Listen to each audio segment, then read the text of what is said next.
Good morning बच्चा लोग। तो स्टार्ट करने जा रहे हैं सॉल्यूशंस चैप्टर के लेक्चर 3 से क्लास 12।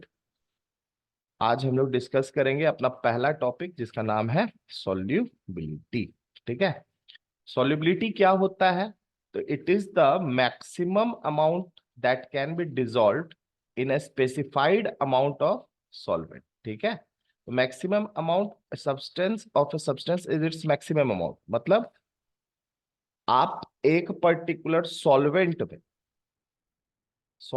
लेते हो। ठीक है, ले लिया आपने सॉल्वेंट, है ना, ऐसा सोच लो। आपने सॉल्वेंट एक चुन लिया, उसका कुछ क्वांटिटी ले लिया।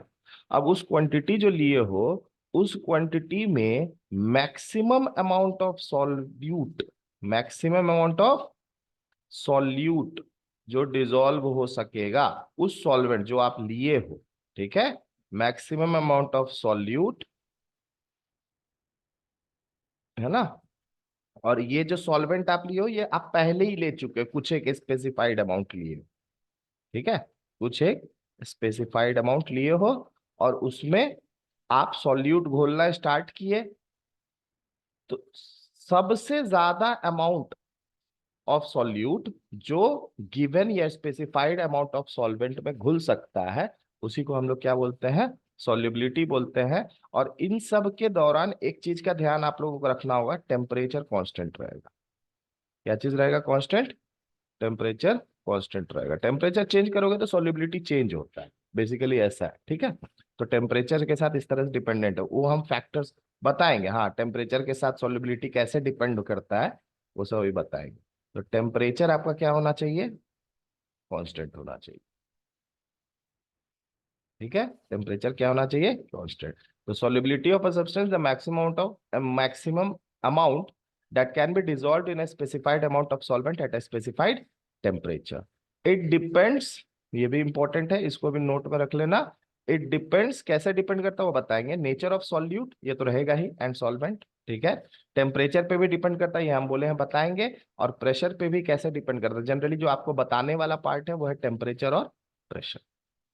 ठीक है, जो बताने वाला पार्ट है। सॉल्यूट और सॉल्वेंट पे भी डिपेंड करता है। ठीक है, तो वो भी जैसे नॉर्मल सा बात है, गैस है, गैस इन लिक्विड का सॉल्यूशन है, और लिक्विड इन सॉलिड का सॉल्यूशन है, या सॉलिड इन लिक्विड का सॉल्यूशन है, तो दोनों का बिहेवियर डिफरेंट होगा, है ना।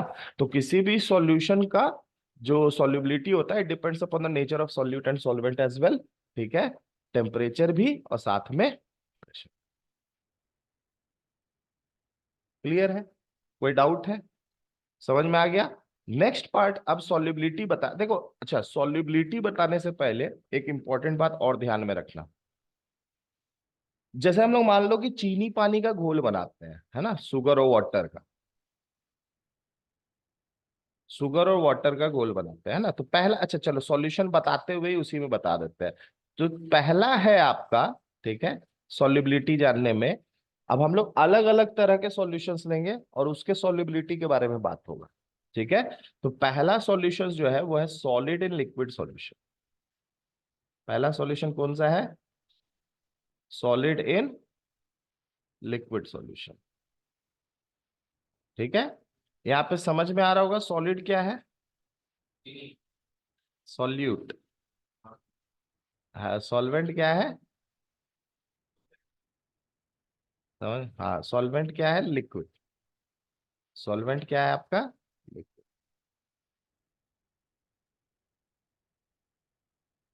ठीक है। किसी भी पर्टिकुलर सॉल्यूशन में, अच्छे से सुनना, अच्छे से समझना इस बात को। ठीक है, किसी भी पर्टिकुलर सॉल्यूशन को जब हम लोग तैयार करते हैं तो वहां पे दो प्रोसेसेस होता है। ठीक है, दो प्रोसेसेस होता है। पहला प्रोसेस जो एकदम तुम जैसे ही सॉल्यूट डाले वो स्टार्ट हो जाता है, वो है डिसोल्यूशन, डिसॉल्व होना। डिसोल्यूशन का मतलब क्या है? समझ में आ रहा है? कोई डाउट है? डिसोल्यूशन का मतलब क्या हुआ? डिसॉल्व होना।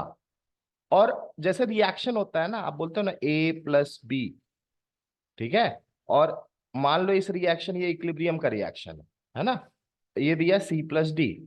तो होता क्या है, शुरुआत शुरुआत में जब रिएक्शन स्टार्ट होता है तो ए और बी आपस में रिएक्ट करता है, क्योंकि सी और डी तो है ही नहीं, प्रोडक्ट तो आपका बना ही नहीं है ना, तो रिवर्सिबल रिएक्शन तो होगा नहीं, सिर्फ फॉरवर्ड डायरेक्शन का रिएक्शन होगा।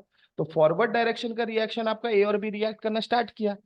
जब कुछ देर के बाद सी और डी सफिशिएंट अमाउंट में फॉर्म हो जाता है ताकि वो खुद से भी रिएक्ट कर सके, तो फिर कौन सा प्रोसेस स्टार्ट होता है? रिवर्सिबल बैकवर्ड प्रोसेस स्टार्ट हो जाता है। कहने का मतलब शुरुआत में कोई भी चीज अगर इक्विलिब्रियम रिएक्शन है तो शुरुआत में उसमें फॉरवर्ड रिएक्शन होता है, और फिर जब उसमें प्रोडक्ट थोड़ा सा फॉर्म हो जाता है तो आपका बैकवर्ड रिएक्शन भी स्टार्ट हो जाता है। ठीक है, और एक सर्टेन पॉइंट के बाद आपका इक्विलिब्रियम फॉर्म हो जाता है। इक्विलिब्रियम जब फॉर्म होता है तो आप देखोगे वहां थोड़ा सा ए भी बचा हुआ है, थोड़ा सा बी भी बचा हुआ है, थोड़ा सी भी बचा हुआ है, थोड़ा सा डी भी बचा हुआ है। कहने का यहाँ पे मेरा क्या मतलब है कि जैसे ही आप सॉलिड लिक्विड सॉल्यूशन तैयार करते हो, यहाँ रिएक्शन तो नहीं हो रहा है लेकिन एक प्रोसेस चल रहा है। ठीक है, जैसे ये रिएक्शन था तो फॉरवर्ड रिएक्शन बैकवर्ड रिएक्शन बात कर रहे थे, यहाँ पे फॉरवर्ड प्रोसेस बोल लो और एक बैकवर्ड प्रोसेस बोल लो। तो शुरुआत में जब आप चीनी को या फिर किसी सॉलिड को आप लिक्विड में घोलने के ट्राई करोगे तो डिसोल्यूशन स्टार्ट होगा, ये आपका फॉरवर्ड प्रोसेस हो गया। कोई दिक्कत है? समझ में आ रहा? ये आपका क्या हुआ? Forward process. ठीक है, और कुछ देर के बाद जब सॉल्यूट जो है, जैसे सॉलिड है वो लिक्विड में घुल गया, वो लिक्विड में घुल गया, जैसे चीनी पानी में आपका घुल गया है ना, घुलने के बाद क्या होता है? बैकवर्ड प्रोसेस एक स्टार्ट होता है जिसका नाम है क्रिस्टलाइजेशन। मतलब वो जो शुगर सॉल्यूशन तुमने तैयार किया है उस सॉल्यूशन में से सॉल्यूट अलग हो जाता है। ठीक है, सॉल्यूट अलग हो जाता है, और जब सॉल्यूशन बनाते हैं तो इन दोनों प्रोसेस के बीच में, इन दोनों प्रोसेस के बीच में आपका इक्विलिब्रियम बन के तैयार होता है, और जिस पॉइंट पे इक्विलिब्रियम बन के तैयार हो जाता है उस पॉइंट के बाद आपको फर्दर सॉल्यूट डिसॉल्व होता हुआ नहीं मिलेगा। समझ में आ रहा है? मतलब एक प्रोसेस है, डिसोल्यूशन चल रहा है और साथ में क्रिस्टलाइजेशन भी स्टार्ट होगा जो कि बैकवर्ड प्रोसेस है आपका। मतलब ये हुआ सॉल्यूट का सॉल्वेंट में घुलना, और ये हुआ सॉल्वेंट से सॉल्यूट का अलग होना, क्रिस्टलाइजेशन का प्रोसेस। ठीक है, और ये आपका बैकवर्ड प्रोसेस, ये आपका क्या है? Backward process. तो अब ध्यान में आप लोग क्या रखना है कि आप लोग जब चीनी और पानी मिलाते हो और एक पॉइंट के बाद जब आपको चीनी फर्दर घुलता हुआ नहीं दिखता है तो हम लोग सोचते हैं कि अब इसमें घुल नहीं रहा है। दरअसल ऐसा कुछ नहीं, वहां पे आपका डिसोल्यूशन भी जिस रेट से हो रहा है, क्योंकि इक्विलिब्रियम फॉर्म हो जाता है कुछ देर के बाद, जैसे ही इक्विलिब्रियम फॉर्म होगा रेट ऑफ डिसोल्यूशन जिस रेट से हो रहा होगा, जिस स्पीड से हो रहा होगा, उसी स्पीड से आपका क्या होने लग जाएगा? क्रिस्टलाइजेशन भी। तो उसके बाद आपको फर्दर सॉल्यूट उसमें डिसॉल्व होता हुआ नहीं दिखेगा, लेकिन प्रोसेस चालू। एक तरह से बोल सकते हो जितना सॉल्यूट सॉल्यूशन के अंदर जा रहा है उतना ही सॉल्यूट वापस सॉल्यूशन से क्या हो रहा है? बाहर आ जा रहा है। तो तुमको इस वजह से जो चीनी है वो तुमको घुलता हुआ नजर नहीं आ रहा। क्लियर हो गया? तो ये दोनों प्रोसेस, जब भी एक सॉलिड और लिक्विड का सॉल्यूशन हम लोग तैयार करते हैं तो इन दोनों प्रोसेसेस का इक्विलिब्रियम तैयार होता है at a particular temperature, at a particular temperature. Dissolution process का क्या मतलब हुआ? घुलना। और क्रिस्टलाइजेशन मतलब सॉलिड सॉल्यूट का। क्रिस्टलाइजेशन में हमेशा कौन सा सॉल्यूट आएगा? सॉलिड सॉल्यूट आएगा। तो सॉलिड सॉल्यूट का सॉल्वेंट से अलग हो। ठीक है, ये दोनों प्रोसेस आपका साथ साथ चलते रहता है। तो इन दोनों प्रोसेस के बीच में क्या बन के तैयार होता है? इक्विलिब्रियम। क्या बन के तैयार होता है? इक्विलिब्रियम। इक्विलिब्रियम का मतलब अगर पूछोगे यहां पे क्या हुआ? हाँ बोलो। The rate of dissolution becomes equal to the rate of crystallisation. उस पॉइंट को हम लोग इक्विलिब्रियम बोलते हैं। ठीक है, ध्यान में रखना इस बात को। तो इक्विलिब्रियम का क्या मतलब हुआ? Rate of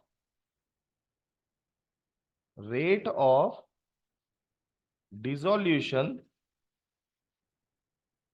dissolution becomes becomes equal to the rate of, equal to the rate of crystallization। ठीक है, हर एक कंडीशन में याद रखिएगा इक्विलिब्रियम अलग अलग होता है। ठीक है, फॉर्म। कहने का मतलब है आप 5 ग्राम चीनी मिलाए 1 लीटर पानी में, 50 ग्राम मिला है सपोज कर लो 1 लीटर पानी में, और 25 ग्राम मिला है आप 1 लीटर पानी में, क्या दोनों का इक्विलिब्रियम एक ही होगा?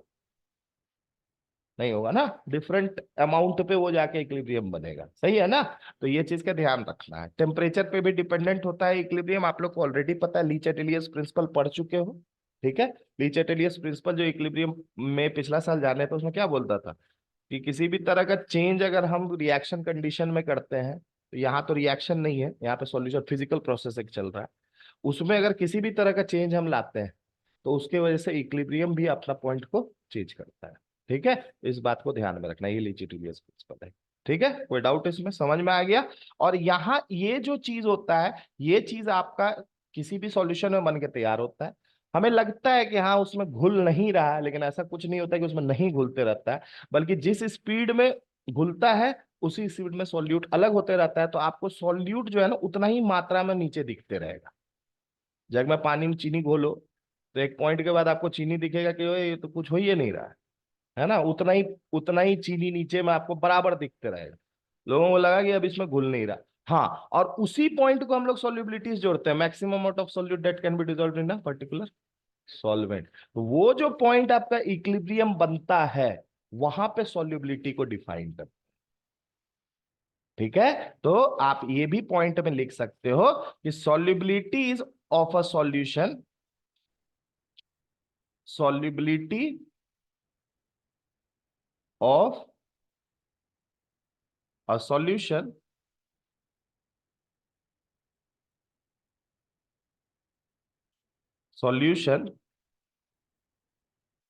is determined at equilibrium stage,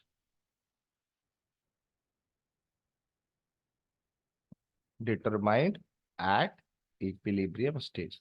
बोलेगे सर जरूरी है, मतलब क्रिस्टलाइजेशन बिना चालू हुए भी तो हम सॉल्युबिलिटी बता सकते हैं, ऐसा भी तो बोल सकते हो। ऐसा तो है नहीं, बोलो बैकवर्ड प्रोसेस स्टार्ट ही नहीं हुआ हो तो क्रिस्टलाइजेशन सिर्फ फॉरवर्ड में ही काम चल जाए। लेकिन जो सॉल्युबिलिटी का डेफिनेशन है उस पर ध्यान दो तो समझ में आ जाएगा। क्या बोल रहा है? Maximum amount of solute that can be dissolved in specified amount of solvent, यानी कि बिना इक्विलिब्रियम के स्टेज आए हुए तुम सॉल्युबिलिटी डिफाइन नहीं कर सकते हो, क्योंकि जब इक्विलिब्रियम आप डिफाइन करोगे तभी आप क्रिस्टलाइजेशन प्रोसेस के बारे में बात करोगे, और फिजिकली तभी आपको दिखेगा कि इसमें सॉल्यूट डिसॉल्व नहीं हो रहा है, जबकि वो चलते रहता है प्रोसेस, लेकिन तब आपको हाँ इसमें डिसॉल्व नहीं हो रहा है। अच्छा, इतना मैंने 50 ग्राम डाला था, बाद में पानी छान दोगे, चीनी निकाल दोगे, चीनी का वजन देख लोगे कितना है, उसको घटा दोगे, टोटल चीनी जो लिए थे वही हो गया आपका क्या, सॉल्युबिलिटी। यही ना करोगे। तो बिना इक्विलिब्रियम जब तक नहीं आया तब तक तुम फिजिकली तो नहीं बता सकते हो। समझ में आ रहा है ना, फिजिकली तुमको दिखना चाहिए ना कि हाँ पहले नहीं घुल रहा है, मैंने वो फीलिंग आ रहा है नहीं घुलने वाला, चल रहा प्रोसेस चल रहा है, लेकिन वो तुमको दिख रहा है कि हाँ अब इसमें चीनी नहीं घुल रहा, तब ना तुम समझे कि हाँ अब इससे ज्यादा चीनी, इतना जो सॉल्वेंट हम लिए हैं इसमें नहीं घुल सकता है, तब जाके तुम बोले कि हाँ वहां पे डिफाइन करोगे सॉल्युबिलिटी। तो सॉल्युबिलिटी जो है वो हमेशा कहाँ डिफाइन किया जाता है? At equilibrium stage, at equilibrium stage. कोई डाउट है यहां तक? समझ में आ गया? आगे बढ़े, ठीक है। हाँ बोलो। हम्म। उसका क्रिस्टलाइजेशन, देखो क्रिस्टलाइजेशन कब होता है ये थोड़ा समझा देते हैं, ठीक। देखो बेसिकली क्या है ना, कि जैसे जैसे आपने पानी के मॉलिक्यूल्स लिए, रेड वाला पानी का मॉलिक्यूल सोचो, रेड वाला पानी का मॉलिक्यूल सोचो, इतना दूर दूर तो होगा नहीं, है ना। नॉर्मल सा बात है, पानी में भी मॉलिक्यूल्स क्या होंगे, सटे सटे ही रहेंगे ना, नहीं तो ऐसा होता तो पानी अलग अलग हो जाता, ठीक है। तो पानी तो आपको एक ही साथ दिखता है ना, गोटा जैसा दिखता है पूरा, तो मॉलिक्यूल्स पास पास है। होता क्या है कि जैसे हम शुगर मिलाते हैं, ठीक है, तो शुगर क्या करता है, तो शुगर का जो मॉलिक्यूल्स होता है ना, शुगर मॉलिक्यूल्स आपका जो होता है ग्रीन कलर वाला, ये क्या होता है, इसके बीच के स्पेसेस को ऑक्यूपाई करता है, ठीक है। अब मान लो कि धीरे धीरे आपने शुगर ऐड करते गए करते गए करते गए, क्या होता है, इसके बीच के स्पेसेस खत्म हो जाता है। जब तक स्पेस था तब तक डिसोल्यूशन प्रोसेस चालू था, लेकिन जैसे ही स्पेस खत्म हुआ उसके बाद क्रिस्टलाइजेशन प्रोसेस स्टार्ट हो जाता है। कहने का मतलब क्योंकि अब स्पेस खत्म है, और तुम स्टर कर रहे हो, तुम उसको मिलाने की कोशिश कर रहे हो, तो उस स्टर करने के वजह से या उस घोलने के प्रयास के वजह से, ठीक है, क्या होगा कि कुछ मॉलिक्यूल्स जो है वो आपका सॉल्यूशन फेज को छोड़ के वापस से किस में आ जाएंगे, सॉल्यूट फेज में आ जाएंगे। हाँ, तो तुमको तुमको क्या लगा कि ये मॉलिक्यूल, अच्छा ये तो बाहर निकल गया क्रिस्टल, नहीं, लेकिन डिसोल्यूशन भी चालू है। मतलब ये मॉलिक्यूल जब इक्विलिब्रियम बना, तो ये मॉलिक्यूल अगर अपना जगह को छोड़ा है, तो इसके जगह पे दूसरा मॉलिक्यूल आकर के एक अपना जगह ले लिया, ऑक्यूपाई कर लिया। अब ये प्रोसेस उसके बाद चलते रहता है। हाँ, एक लिमिटेड टाइम के बाद जब बोल सकते हो कि स्पेसिस पूरा खत्म हो जाए, यही मॉलिक्यूल्स आपस में कोलाइड करते हैं, कोलाइड करके कुछ molecule out of the solution निकल जाते हैं। हाँ, इक्विलिब्रियम बनेगा। इक्विलिब्रियम अलग अलग तरीके का बन सकता है, that is a difference thing. हाँ, ये जो स्टेट हुआ जहां पे रेट ऑफ डिसोल्यूशन आपका इक्वल हो गया रेट ऑफ क्रिस्टलाइजेशन से, वो इक्विलिब्रियम स्टेज हुआ, ऑक्यूपाई कर रहा है। तो तुमको तो जो चीनी वो जगह के नीचे बैठा हुआ दिख रहा हो, तो उतना ही दिखेगा ना, है ना, नहीं घुल रहा, लेकिन प्रोसेस क्या है, चालू है। हाँ, मतलब डिसोल्यूशन भी साथ साथ चल रहा है, क्रिस्टलाइजेशन भी साथ साथ चल रहा है, इक्वल रेट से चल रहा है। सबसे बड़ा बात है कि जितना सॉल्यूट सॉल्यूशन के अंदर गया, उतना ही सॉल्यूट सॉल्यूशन के बाहर आ गया। क्लियर हो गया। इस पर्टिकुलर चीज को ध्यान में रखना है आज से, तो सॉल्यूशन का टेक्निक समझ गए। और इसमें जो सबसे इंपॉर्टेंट चीज जो आपको बताया वो क्या था, इक्विलिब्रियम स्टेट। और धीरे धीरे करके आप जितने भी तरह के सॉल्यूशन, अभी सॉलिड इन लिक्विड बात कर रहे हैं, बाद में गैस इन लिक्विड बात करेंगे, लिक्विड इन लिक्विड बात करेंगे, है ना, हर एक केस में आपका इक्विलिब्रियम फॉर्म होना जरूरी है, तभी जाके आप प्रोसेस लगाते हैं। क्लियर, कोई डाउट है इसमें, समझ में आ गया, चलो। नेक्स्ट टॉपिक है सैचुरेटेड सॉल्यूशन।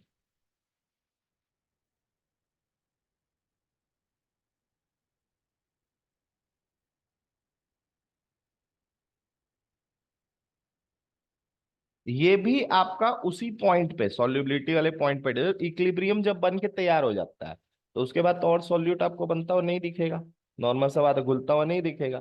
तो ऐसा solution, the solution in which no more solute can be dissolve,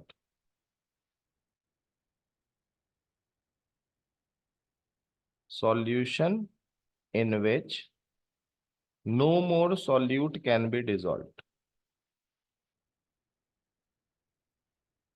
no more solute,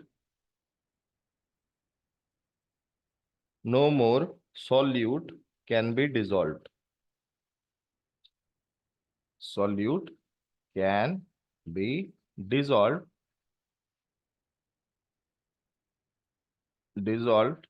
at given temperature and pressure, constant temperature and pressure.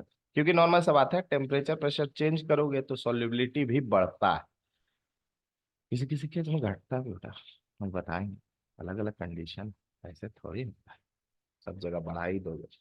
ठीक है, तो solution in which no more solute can be dissolve at a given temperature and pressure. ठीक है, उस particular solution को हम लोग किस नाम से जानते हैं, सैचुरेटेड सॉल्यूशन के नाम से जानते हैं। ठीक है,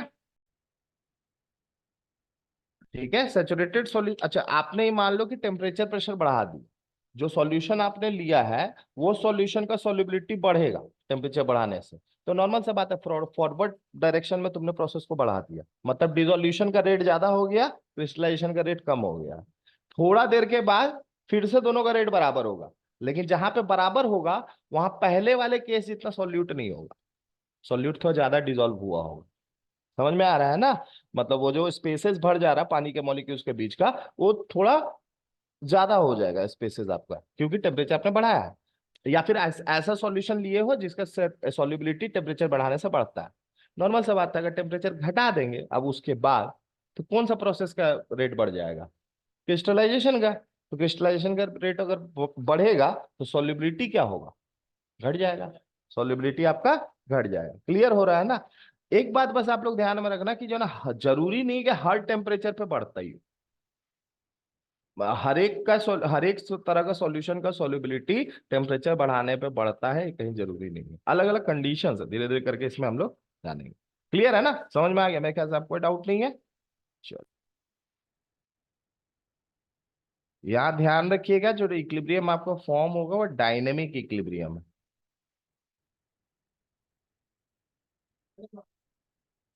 डायनेमिक इक्विलिब्रियम कहने का मतलब होता है चलता फिरता इक्विलिब्रियम। क्या यहाँ कहीं पे प्रोसेस रुका है क्या? नहीं रुका है ना, प्रोसेस तो चालू है। डिसोल्यूशन भी चल रहा है, क्रिस्टलाइजेशन भी चल रहा है। तो मूवमेंट मूवमेंट यहाँ पे चालू है। मूवमेंट चालू है तो डायनेमिक हो गया। स्टैटिक मतलब रुका हुआ। जैसे कोई आदमी खड़ा है, ठीक है, इसको एक आदमी इधर से खींच रहा है F4 से, और इधर एक आदमी खींच रहा है F4 से। क्या ये हिलेगा? नहीं हिलेगा ना, ये हुआ स्टैटिक इक्विलिब्रियम। ठीक है। और डायनेमिक इक्विलिब्रियम जहां पे प्रोसेस चालू रहे, जहां पे प्रोसेस क्या रहे, चालू रहे, किसी तरह का मूवमेंट ना हो, ठीक है, मोशन ना हो। ठीक है। तो जैसे रिएक्शन चल रहा, तो नॉर्मल सा बात है, ए और बी किस में चेंज हो रहा है, प्रोडक्ट में, फॉरवर्ड रिएक्शन। साथ ही बैकवर्ड रिएक्शन भी चल रहा, मतलब प्रोडक्ट किस में चेंज हो रहा है, रिएक्टेंट में। तो प्रोसेस तो यहाँ चालू है ना, एक एक डायरेक्शन दूसरा, मूवमेंट ऑफ मॉलिक्यूल्स चालू है, सब चीज चालू है। क्या यहाँ पे मूवमेंट हो रहा है इस आदमी में? कुछ भी नहीं होगा, तो ये स्टैटिक इक्विलिब्रियम। कोई दिक्कत? तो यहाँ पे, लेकिन ये जो इक्विलिब्रियम अभी आपको बताया है, जो सॉल्यूशंस के केस में बन रहा है, केमिकल रिएक्शंस के केस में बनता है, उसको डायनेमिक इक्विलिब्रियम, चलता फिरता इक्विलिब्रियम कहने का मतलब, मोशन के साथ। बिना मोशन के हो तो स्टैटिक इक्विलिब्रियम। कोई दिक्कत? क्लियर हो गया? चलो।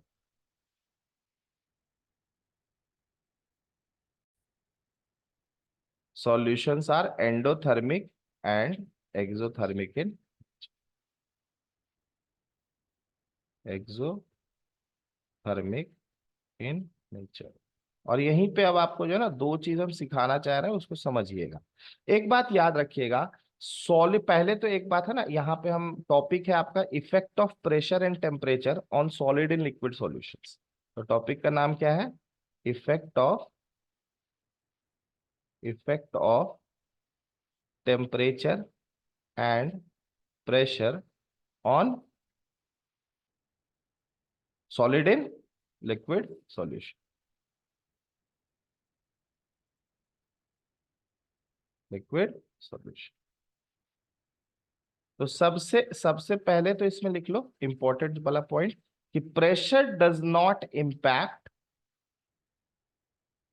Pressure has no effect on solid and liquid solution. Pressure has no effect on solid in liquid solution. क्यों ऐसा, कोई बता सकता है?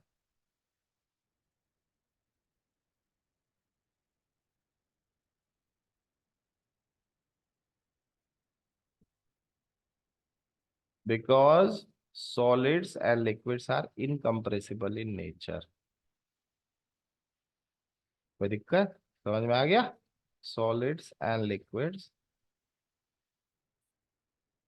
Are incompressible. इनकम्प्रेसिबल है तो नॉर्मल सा बात है, तुम अगर एक वेसल में बंद करके अगर ऊपर से प्रेशर दोगे भी तो कुछ होने वाला नहीं है, ठीक। हाँ, वॉल्यूम चेंज नहीं होगा ना, इनकम्प्रेसिबल है। Are incompressible in nature.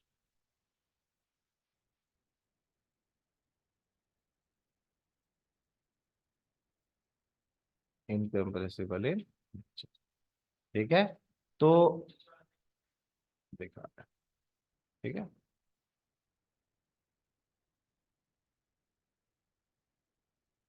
अब उसके बाद आ जाता है टेम्परेचर। नेक्स्ट क्या है आपका?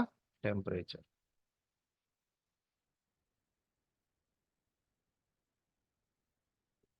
हो गया। अच्छा, अब सॉल्यूशंस देखो, यहां से समझने की कोशिश करो, हम क्या बोले, सॉल्यूशंस एंडोथर्मिक भी हो सकता है, एक्सोथर्मिक भी हो सकता है। अब इसके बेसिस पे समझो। कहने का मतलब है कि अगर मान लेते हैं कि एंडोथर्मिक सॉल्यूशन है, किस किस तरह का सॉल्यूशन है? एंडोथर्मिक। एंडोथर्मिक में क्या होता है? हीट एनर्जी एब्जॉर्ब होता है ना। एक्सोथर्मिक, एंडोथर्मिक सॉल्यूशन अगर आपके पास कोई है, तो एक बात बताओ, मान लो कि आपने दो कंपोनेंट लिया है, ए एंड बी, ठीक है, और दोनों के घोले। तो जैसे ही डिसॉल्व करोगे, एनर्जी क्या होगा? तुमको देना होगा। एनर्जी क्या होगा? एब्जॉर्ब होगा। और जब तक एनर्जी एब्जॉर्ब नहीं होगा, क्या ये दोनों घुलेगा? नहीं घुलेगा। तो एंडोथर्मिक सॉल्यूशन के लिए अगर तुम टेम्परेचर अगर बढ़ाओगे तो सॉल्यूट सॉल्वेंट में घुलेगा ना बाहर आ जाएगा। एक सॉल्यूशन है जो एनर्जी एब्जॉर्ब करने पे घुल रहा है। डिसोल्यूशन प्रोसेस कब चालू हो रहा है? जब एनर्जी एब्जॉर्ब हो रहा है। तुमने टेम्परेचर बढ़ाया तो तुम तो एनर्जी दिया ना। एनर्जी दिया मतलब उसमें और सॉल्यूट क्या होगा? घुलेगा। तो एंडोथर्मिक सॉल्यूशन के लिए टेम्परेचर बढ़ाओगे तो सॉल्युबिलिटी क्या करेगा? इंक्रीज करेगा। समझ में आ रहा है ना? सॉल्युबिलिटी क्या करेगा आपका? इंक्रीज करेगा। और सिमिलरली अगर टेम्परेचर घटाओगे तो सॉल्युबिलिटी आपका क्या करेगा? डिक्रीज करेगा। कोई दिक्कत है? समझ में आ रहा है ना? ठीक है। नॉर्मल सा बात है ना, क्योंकि एनर्जी भैया लग रहा है ये ए तभी घुलेगा बी में जब हम एनर्जी देंगे। तो नॉर्मल सा बात, टेम्परेचर जितना बढ़ा दो सॉल्युबिलिटी उतना क्या होगा? ज्यादा होगा। सॉल्युबिलिटी क्या होगा? उतना ज्यादा होगा। और यही केस अगर हम एक्सोथर्मिक सॉल्यूशन के लिए लें, किसके लिए लेंगे? एक्सोथर्मिक सॉल्यूशन के लिए लेंगे।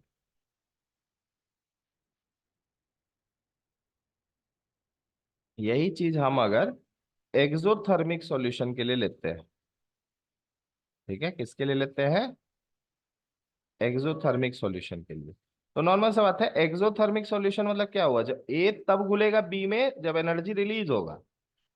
ए कब घुलेगा बी में? जब एनर्जी रिलीज होगा। तो नॉर्मल सा बात है, टेम्परेचर घटाओगे तो सॉल्युबिलिटी क्या होगा? बढ़ जाएगा। तो यहाँ उल्टा चलेगा, टेम्परेचर घटाएंगे तो सॉल्युबिलिटी आपका बढ़ जाएगा। कोई दिक्कत? और यहाँ पे अगर टेम्परेचर अगर बढ़ाओगे तो सॉल्युबिलिटी घट जाएगा।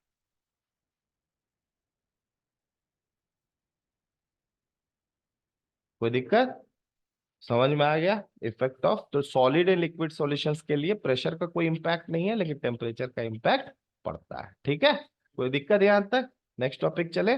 नेक्स्ट टॉपिक है आपका gas in liquid solutions. Next topic है गैस इन लिक्विड सॉल्यूशंस।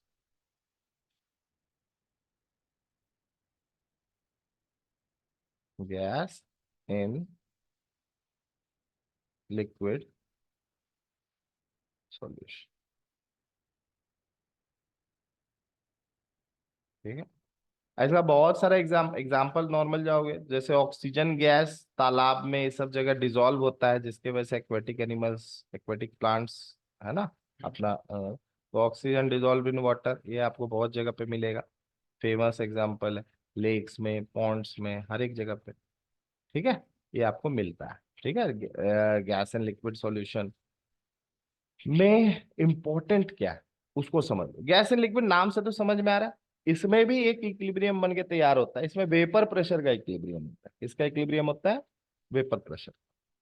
ठीक है, उसको हम लोग डिस्कस करेंगे, उसको भी समझेंगे। अब सबसे पहले तो गैस इन लिक्विड सॉल्यूशन में आप लोग समझो कि इक्विलिब्रियम यहाँ किस तरीके का होता है। यहाँ पे इक्विलिब्रियम जो फॉर्म होता है वो किस तरीके का होता है। तो एक मान लो आप वेसल मान लो। एक क्या मान लो आप? वेसल। ठीक है, वेसल मान लो। ये वेसल को आप ऊपर से बंद कर दो। क्या कर दो? बंद कर दो। आपने लिक्विड सॉल्वेंट लिया है तो ये लिक्विड सॉल्वेंट हो गया। ठीक है, क्या हो गया? लिक्विड सॉल्वेंट आ गया आपका। ठीक है, अब यहां पे आपने इसमें कुछ गैसियस सॉल्यूट डाल दिया। क्या डाल दिया? गैसियस सॉल्यूट डाल। तो ये आपका है गैसियस सॉल्यूट्स। ठीक है, कुछ गैसियस सॉल्यूट डिसॉल्व हो गए होंगे। तो ये जो गैसियस सॉल्यूट आपको दिख रहा है ये क्या है? डिसॉल्व वाला। और ये जो ऊपर में दिख रहा है वो डिसॉल्व नहीं हुआ। क्या दिक्कत? जो नीचे दिख रहा है वो डिसॉल्व हो चुका है, जो ऊपर दिख रहा है वो डिसॉल्व नहीं हुआ है। वही गैसियस सॉल्यूट के जो मॉलिक्यूल्स है, कुछ मॉलिक्यूल्स डिसॉल्व हुए हैं, कुछ मॉलिक्यूल्स डिसॉल्व नहीं हुए। यहाँ पे नॉर्मल सा बात है, आप 2 मिनट के लिए इसको बहुत अच्छे से सोचो। यहाँ पे जो मॉलिक्यूल्स है वो आपस में कोलाइड कर रहे होंगे ना। ऊपर वाले मॉलिक्यूल्स बोल रहे हैं, जो सॉल्यूशन में चले गया उसको नहीं बोल रहे हैं। जो सॉल्यूशन के ऊपर में है उन मॉलिक्यूल, ये आपस में कोलाइड कर रहे होंगे, वॉल्स के साथ कोलाइड कर रहे होंगे कंटेनर का।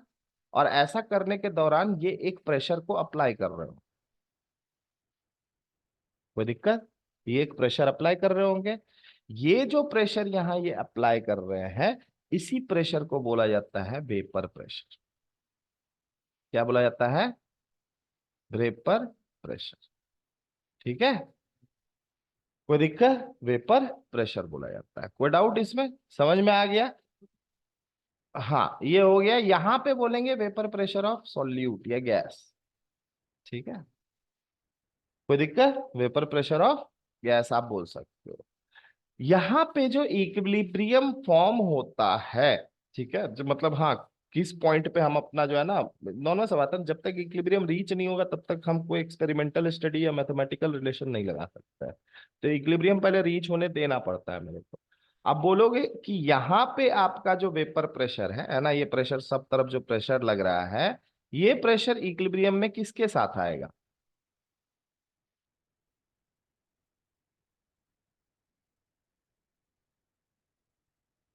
यहां भी सिस्टम, बस यहाँ पे क्रिस्टलाइजेशन चीज नहीं है, ठीक है, अलग सिस्टम।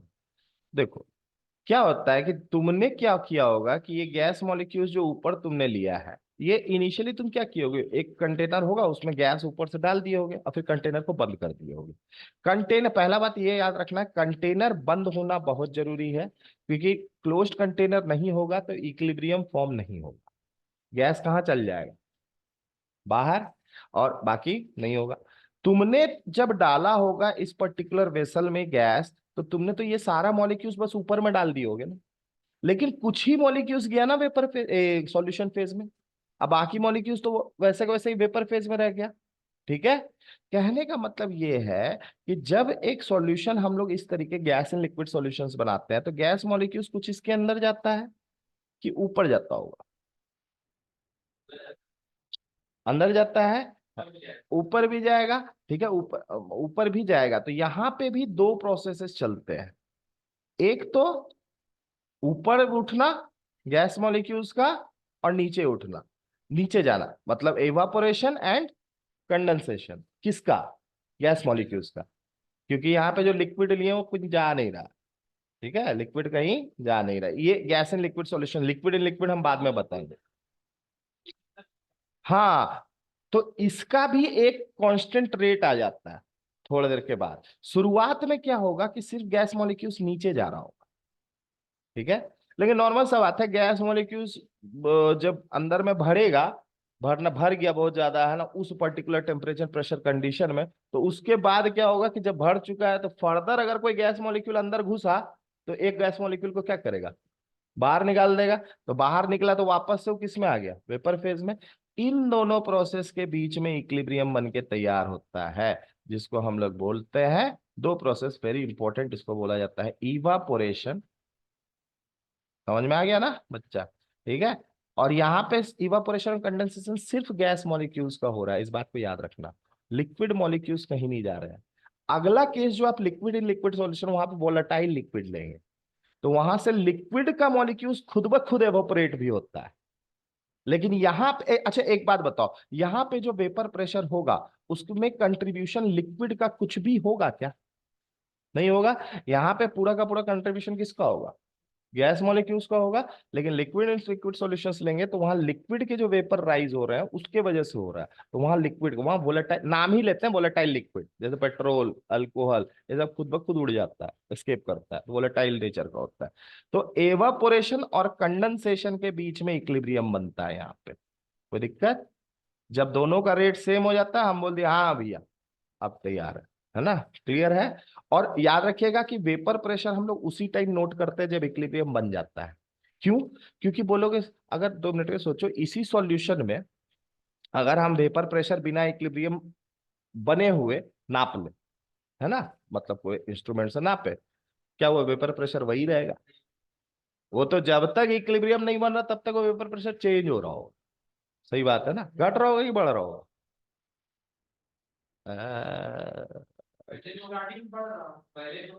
शुरुआत में वेपर प्रेशर ज्यादा होगा, जितना मॉलिक्यूल्स पानी के अंदर भागेगा कोलिजन उतना घट जाएगा। इसको ऐसा सोचो, जित ये जो ये बहुत गंदा हो गया। ठीक है? हाँ नहीं नहीं देखो, ये जो आपको बताए अभी सॉल्यूशन के बारे में, ठीक है, ये वाला आपको सॉल्यूशन का ध्यान से देखो। आपने शुरुआत में ये तो चलो लिक्विड हो गया नीचे, है ना। आपने गैस मॉलिक्यूल्स क्या किया होगा घोलने के लिए? आपने घोलने के लिए कुछ नहीं किया होगा, गैस कुछ अमाउंट में लिए होगे, 4 ग्राम 5 ग्राम, और इसके अंदर डाल दियोगे, ढक्कन ऊपर से बंद कर दियो। वो गैस जब शुरुआत शुरुआत में लिए होगे तो गैस मॉलिक्यूल्स तो ऊपर में ज्यादा है, ऊपर में कहने का मतलब वेपर फेज, सॉल्यूशन फेज में नहीं, वेपर फेज में गैस मॉलिक्यूल्स इनिशियली ज्यादा होगा। तो जितना ज्यादा मॉलिक्यूल्स उतना ज्यादा आपस में कोलिजन, उतना ज्यादा प्रेशर। नॉर्मल सा बात है, कुछ मॉलिक्यूल्स अगर घुलने के लिए चल गया नीचे, तो यहाँ पे ऊपर में मॉलिक्यूल्स क्या हो गए, घट गए। तो घट गए तो वेपर प्रेशर क्या होगा, डिक्रीज करेगा। इसका मतलब आप क्या बोल सकते हैं, एक चीज बोल सकते हो ऐसा क्या, कि सॉल्यूशन बढ़ने पे, बनने पे वेपर प्रेशर सॉल्यूट का घट जाता है, गैसियस सॉल्यूट का। ठीक है। तो वेपर प्रेशर आपका क्या हो गया, डिक्रीज हो गया। डिक्रीज जैसे ही नीचे आया, क्यों, नंबर ऑफ मॉलिक्यूल्स घट गए, कॉलिजन घट गए, तो इसका मतलब आपका वेपर प्रेशर घट जाएगा। कोई दिक्कत? और वेपर प्रेशर कांस्टेंट कब होगा, आपके नापने लायक कब होगा? जब एकदम वेपर प्रेशर फिर चेंज नहीं हो रहा होगा, वो कब होगा, इक्विलिब्रियम पे। तो वेपर प्रेशर आप तो बताओगे इक्विलिब्रियम स्टेज का ही ना, क्योंकि बीच का स्टेज का बता के तो कोई फायदा नहीं है, क्योंकि वो तो इक्विलिब्रियम घट बढ़ रहा होगा। ठीक है। फिर एक अलग सिचुएशन करोगे तो फिर नया इक्विलिब्रियम बन के तैयार होगा। मान लो पहले इक्विलिब्रियम, अभी वाले इक्विलिब्रियम में यहाँ पे 5 मॉलिक्यूल्स आ गए। ठीक है। देखो अब यहीं पे एक चीज और समझा देते हैं, प्रेशर के साथ रिलेटेड है। नॉर्मल सा बात है, ऊपर से हम ये वाला पिस्टन को अगर नीचे की तरफ दबाए, तो मान लो ये नया कहीं यहाँ पे आ गया, पिस्टन आपका इस पर्टिकुलर जगह पे आ गया। तो नॉर्मल सा बात है ना, जो इस ये ऊपर में मॉलिक्यूल्स थे, इसको धक्का दे के और नीचे कर दिया होगा। तो प्रेशर की वजह से यहाँ सॉल्युबिलिटी क्या होगा, बढ़ेगा। ये बात बहुत इंपॉर्टेंट है, इसको याद रखना, effect of pressure on gas in liquid solutions. Pressure बढ़ाने पे solubility of gas in liquid बढ़ता है। कैसे बढ़ता है समझ में आ रहा ना? ये तो क्लियर हो गया ना, ऊपर धक्का दिए तो कुछ ज्यादा मॉलिक्यूल्स डिसॉल्व हो गया होगा, है ना। तो प्रेशर देने की वजह से क्या हुआ, सॉल्युबिलिटी बढ़ा। किसका, effect of pressure, effect of pressure on gas in liquid solution, liquid solution ना, ना इंडिपेंडेंट टर्म है दोनों, प्रेशर टेम्परेचर, ठीक है, यहाँ पे। ठीक है।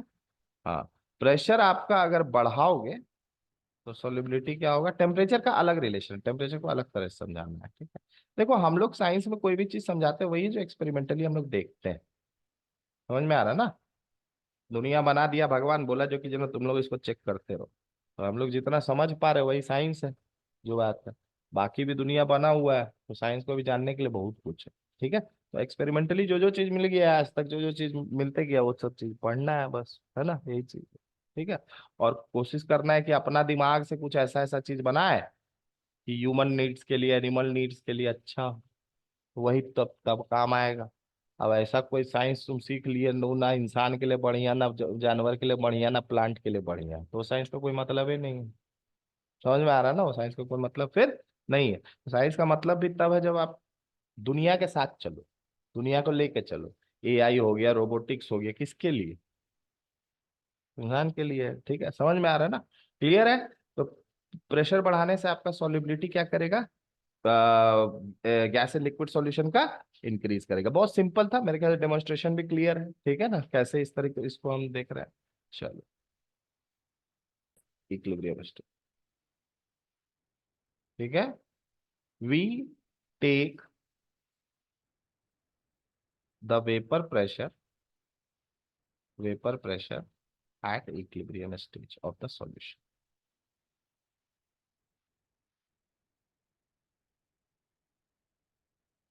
at equilibrium stage of the solution, equilibrium stage of solution।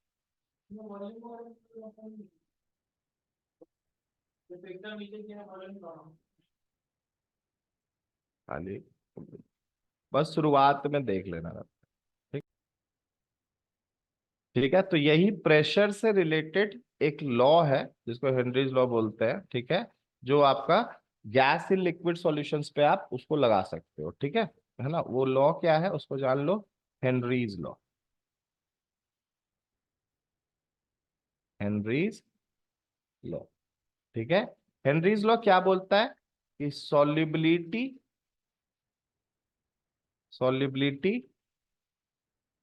Of gas in liquid, gas in liquid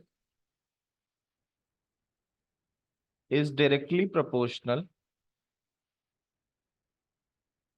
is directly proportional, इतना बड़ा काय लिख दिया मतलब का, प्रोपोर्शनल, ठीक है, solubility of gas in liquid is directly proportional to the vapor pressure of gaseous solute, ठीक है। ये अपने भी सोच सकते हो, है ना। अभी तुरंत देखे होगे कि वेपर प्रेशर जितना ज्यादा होगा, सॉल्युबिलिटी उतना क्या होगा, ज्यादा होगा, ठीक है ना। तो ये चीज समझ में आ रहा होगा। तो प्रेशर जितना ज्यादा होगा, वेपर प्रेशर, उतना सॉल्युबिलिटी आपका क्या होगा, ज्यादा, ठीक है। Vapour pressure of gaseous solute, कोई दिक्कत है इसमें, समझ में आ गया। अच्छा, यहाँ पे एक चीज दिमाग में रखना। आप बोलोगे सर सॉल्युबिलिटी को डिफाइन कैसे करेंगे, तो अभी तक जितना भी आप कंसंट्रेशन का टर्म पढ़े हो, कोई इसी से भी आप सॉल्युबिलिटी को रिजम्बल कर सकते हो। कंसंट्रेशन बेसिकली बताता क्या है, सॉल्वेंट में कितना सॉल्यूट प्रेजेंट है, एक सॉल्यूशन में कितना सॉल्यूट प्रेजेंट है, सॉल्युबिलिटी क्या है, वही ना है। हाँ, कि जितना ज्यादा सॉल्यूट प्रेजेंट है सॉल्युबिलिटी उतना ज्यादा, और जितना कम उतना, तो किसी भी कंसंट्रेशन टर्म से आप सॉल्युबिलिटी को रिजम्बल कर सकते हो। यहाँ पे जनरली जो टर्म यूज करते हैं हम लोग सॉल्युबिलिटी को रेफर करने के लिए, वो मोल फ्रैक्शन है। तो तुम पूछ रहे थे मोल फ्रैक्शन का कहाँ यूज है, तो ज्यादातर जो यूज करेंगे हम लोग सॉल्यूशन चैप्टर में वो कौन सा होगा, मोल फ्रैक्शन ही होगा। लेकिन ये बात को याद रखना है, ये जरूरी नहीं है कि सिर्फ मोल फ्रैक्शन ही देगा। मेरे जैसा पागल टीचर रहेगा तो मोलालिटी और मोलारिटी पे भी क्वेश्चन बना देगा हेनरीज लॉ का। हाँ, ठीक है, उसमें लेकिन समझना आप लोग को बेसिकली क्या करना है, उसमें आइडिया रखना है कि किस तरीके से वो काम करेगा, वहां पे फिर लगाएंगे किस तरीके से, ठीक है ना। तो इसको हम पहले पहले हम क्या करते हैं, मोल फ्रैक्शन के टर्म्स में हम समझा देते हैं, ठीक है, किसके टर्म्स समझा देते हैं, मोल फ्रैक्शन के टर्म्स में आपका हम समझा देते हैं, ठीक है। अच्छा, यहाँ पे एक चीज का ध्यान रखना तुम लोग, ठीक है, इसमें कंफ्यूजन मत लिखना। ये बहुत जैसे बुक में दिया हुआ है ना कि वेपर प्रेशर है ना above the liquid phase, above the solution phase, हम ऐसा कुछ नहीं लिखे हैं। क्यों, हम ऑलरेडी बता दिए हैं, वेपर प्रेशर एक्चुअली ऊपर के ही पार्ट को बोलते हैं, जो सॉल्यूशन के ऊपर वाला पार्ट होता है, ठीक है ना। हाँ, उसके ऊपर वाले प्रेशर को। और एक टर्म आप यहाँ पे यूज कर सकते हो वेपर प्रेशर के जगह पे, पार्शियल प्रेशर। क्या यूज कर सकते हो, पार्शियल प्रेशर। लेकिन मेरे ख्याल से इस लॉ में पार्शियल प्रेशर को यूज करने का टर्म हमको समझ नहीं आता है, इसलिए नहीं, क्योंकि पार्शियल प्रेशर हम बात करते हैं जब कोई गैसियस मिक्सचर होता है। जैसे मान लो तुमने नियॉन का और हीलियम का मिक्सचर लिया, गैस का, तो नॉर्मल सा बात है ना, उस गैस मिक्सचर उस कंटेनर में तुम अलग अलग दोनों का जब प्रेशर बताओगे तो बोलोगे पार्शियल प्रेशर। लेकिन यहाँ पे तो मेरे ख्याल से प्रेशर किसका है, गैस मॉलिक्यूल्स का ही है ना। तो सिर्फ जब वही प्रेजेंट है तो पार्शियल प्रेशर बोलने का कोई मतलब नहीं होना चाहिए। वैसे पार्शियल प्रेशर बोलना गलत भी नहीं होगा, पार्शियल प्रेशर का मतलब होता है किसी भी चीज का अपना प्रेशर। जैसे चार पांच चीज है वहां पे, लेकिन अकेला वो कितना प्रेशर दे रहा है, समझ में आ रहा है ना। जैसे दीवार है, हम बोले तोड़ दो, पांच गो हथौड़ा दे दिए, पांच आदमी मिलकर तोड़ दो। अब हर आदमी तो अलग प्रेशर लगा रहा है ना दीवार पे, पांचों चालू है प्रोसेस में, हर आदमी तो अलग प्रेशर लगा रहा है ना। तो हर आदमी अलग प्रेशर, तो बोलेंगे पार्शियल प्रेशर, अपना अपना, ठीक है ना, हर एक आदमी का डिफरेंट होगा। लेकिन यहाँ पे सिर्फ एक ही गैस ही सॉल्यूट लिए, बाइनरी सॉल्यूशन ही पढ़ना है, तो सिर्फ गैस का ही प्रेशर है, तो इसीलिए बोले पार्शियल प्रेशर बोलना यहाँ पे जरूरी नहीं है। अब यहाँ पे अगर जैसे बताए मोल फ्रैक्शन को हम लोग ले लें, तो partial pressure of the gas क्या होगा, directly proportional to mole fraction. तो P इज इक्वल्स टू आपका एक प्रोपोर्शनलिटी कांस्टेंट यहाँ डाल देते हैं KHX, ठीक है। इसको बोला जाता है हेनरीज कांस्टेंट। क्या बोला जाता है? हेनरीज कांस्टेंट, ठीक है। अच्छा, एक चीज यहाँ पे तुम लोग और समझ लो, एक चीज और इंपॉर्टेंट यहाँ पे ध्यान रखना। हेनरीज कांस्टेंट क्लियर हो गया, ठीक है। हेनरी हम अभी बोले थे ना कि ये यहाँ पे हम मोल फ्रैक्शन ले रहे हैं, हम चाहे तो यहाँ पे कोई भी चीज ले सकते हैं। डिफरेंस क्या पड़ेगा? केएच की यूनिट पे पड़ेगा। दोनों से बात है, केएच का यूनिट इस केस में क्या होगा? अगर एक्स हम मोल फ्रैक्शन ले रहे हैं मतलब सॉल्युबिलिटी को, तब केएच का यूनिट क्या होगा? कोई भी एक यूनिट बताओ। जैसे प्रेशर का मान लो एटीएम है, अब मोल फ्रैक्शन का तो कोई यूनिट होता नहीं है, तो केएच का यूनिट यहाँ पे क्या होगा? प्रेशर का यूनिट रह जाएगा ना, एटीएम ही हो जाएगा। कोई दिक्कत? अब देखो डिफरेंस कहाँ आएगा जब अलग अलग क्वेश्चन हम बोले ना कि मोलालिटी भी डाल देंगे, मन करेगा मोलारिटी भी डाल देंगे। ये एक्स अगर मान लो हम मोलारिटी ले लें, तब यही केएच का यूनिट क्या हो जाएगा? मोलारिटी मतलब यहाँ पे हो गया मोल पर लीटर, तो प्रेशर के साथ लीटर ऊपर चला गया और मोल आपका नीचे आ गया, तो केएच का यूनिट यहाँ पे क्या हो जाएगा? एटीएम लीटर पर मोल। आ रहा है? समझ में आ रहा ना? अब क्वेश्चन में असली दिक्कत कहाँ पे जाएगा वो तुमको क्या हो, तुमको बोलेगा थोड़ी कि ना हम मोलरिटी दिए कि मोलरिटी दिए है, तुमको बोलेगा केएच का दे दिया होगा वैल्यू। केएच का यूनिट देख के तुमको समझना होगा कि यहाँ पे क्या लिया है सॉल्युबिलिटी में, है ना? तुम्हारा मोल फ्रैक्शन, मोलालिटी, मोलारिटी जो लिया होगा उस हिसाब से, ठीक है। यही मोलालिटी ले लें तब क्या हो जाएगा? केएच का यूनिट एटीएम केजी पर मोल। अब समझ में आ रहा है ना? कोई दिक्कत? तो ये हो गया एटीएम केजी पर मोल, है ना? अलग अलग चीज, जो भी चीज लोगे उस हिसाब से आपका केएच का अलग यूनिट होगा, केएच का अलग यूनिट होगा। तो ये क्वेश्चंस बनाने में आपको काम आएगा। अब क्लियर हो गया असल में कैसे घुमाएगा क्वेश्चन? आधा लोग जो है ना देख करके पागल हो जाता है, पागल वागल नहीं होना बाबू, आराम से रहो। ठीक है, तो नेक्स्ट क्लास में इसके आगे कंटिन्यू करेंगे, हम लोग हेनरीज लॉ को आगे बढ़ाएंगे। Till then thank you very much, love you all, bye bye.